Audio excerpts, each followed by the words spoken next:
صلوا عليه صلوات الله عليه وينال البركة. Dan kali ini kita setelah bersama Ustadz Zainal Arifin. Assalamualaikum Ustadz. Waalaikumsalam. Sudah makan malam Ustadz? Alhamdulillah sudah.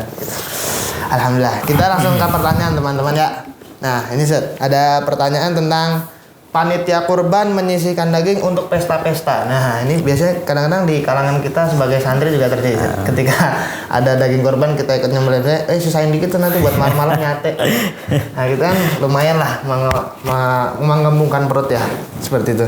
Itu gimana tanggapan antum tentang penyisihan daging ini? Ya sepertinya ini pernah ditulis ya di buku pondok kita masalah panitia menyisihkan daging ini. Awalnya kita harus tahu bahwa yang punya hak untuk menyalurkan daging itu adalah orang yang berkurban. Dia kalau kita berkurban gitu, yang punya hak untuk menyalurkan ini diserahkan ke siapa? Itu adalah orang yang berkurban.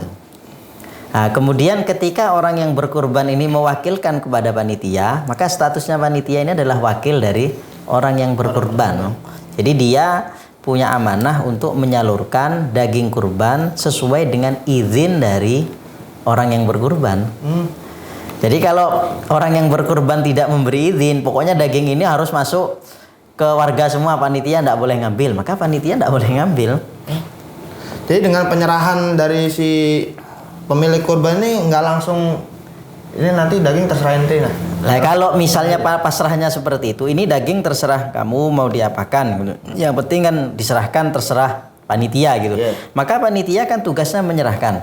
Kalau dia menyisihkan, ini permasalahannya masalah dalam yang menyerahkan kepada dia siapa, yang menerima siapa. Jadi status panitia ini statusnya penerima atau penyerah atau orang yang menyalurkan.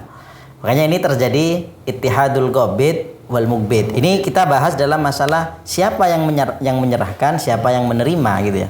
Makanya dulu pernah kita membahas itu lebih baik kalau panitia itu lebih dari satu, maka panitia yang satu ini menyerahkan kepada panitia yang A misalnya. Ini panitia A menyerahkan kepada panitia yang B, tapi statusnya sudah tamlik, sudah miliknya B, bukan milik bersama.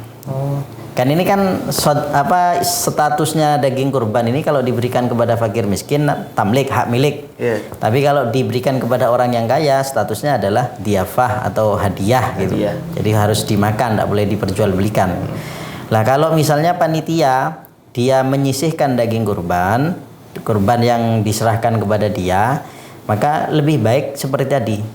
Jadi ada panitia yang A menyerahkan kepada panitia yang B. Jadi yang penyerahnya adalah, yang menyalurkan adalah panitia yang A, panitia yang B adalah penerima. Cuman penerimanya adalah nanti dagingnya miliknya yang B gitu. Bukan yang A lagi. Bukan yang A, karena A kan menyalurkan atas nama wakil. Kemudian yang B menerima daging kurban, bukan atas nama panitia gitu ya. Tapi atas nama dia sendiri, meskipun nanti akan dibuat nyati bersama. Ini dalam masalah ittihadul qabid wal mugbid seperti itu. Tapi kalau dalam masalah halal dan tidaknya, ini tergantung orang yang punya daging kurban tersebut. Artinya orang yang berkurban. Kalau misalnya saya berkurban begitu, ini kan tugas saya untuk menyerahkan kepada siapa saja. Ini kan hak saya. Ternyata kalau ada orang ngambil tanpa seizin saya gitu, ada orang ngambil dan saya ridho, maka halal bagi dia. Gitu ya. Maka panitia itu kalau ternyata orang yang berkorban sudah mengikhlaskan, seandainya panitia ngambil gitu, itu kan sama seperti tadi. Jadi dia mengambil hak saya untuk menyerahkan kepada siapa, nah ternyata diambil oleh panitia dan saya meridhoi atau merelakan, itu juga tidak masalah. Ini dalam masalah halal dan tidaknya. Tapi soal pentasarufan itu tergantung pesan dari si sang perkurban itu. Kalau memang membatasi. Jadi tasarruf ini daging kurban harus diserahkan kemana. Kalau orang yang berkurban membatasi, maka batasan ini harus dipenuhi. Batasannya dipenuhi. Kemudian kalau kita tapi kalau soal halal haramnya? Kalau halal haram tergantung ridhonya orang yang berkurban. Siap. Gitu ya. Kalau orang yang berkurban ridho karena dia sudah mempersilahkan orang yang panitia, berapa panitia 5 orang nanti ngambil sekian, karena ini jatah saya sebagai orang yang berkorban untuk mentasarrufkan kepada siapa. Ini ngambil masing-masing 5 kilo misalnya. Yes. Berarti kan 5 orang berapa? Tinggal diambil disisihkan. Kan miliknya orang satu persatu dari 5 orang ini. Nah, dia mau dimasak bareng terserah, haknya dia. Yang penting dapat ridho dari sang Nah, berkorban. karena haknya orang yang berkorban gitu. Terima kasih Ustaz penjelasannya. Dan alhamdulillah kita mendapatkan kehalalan ya untuk dan semoga yang berkorban di sini juga ridho kita ambil dagingnya.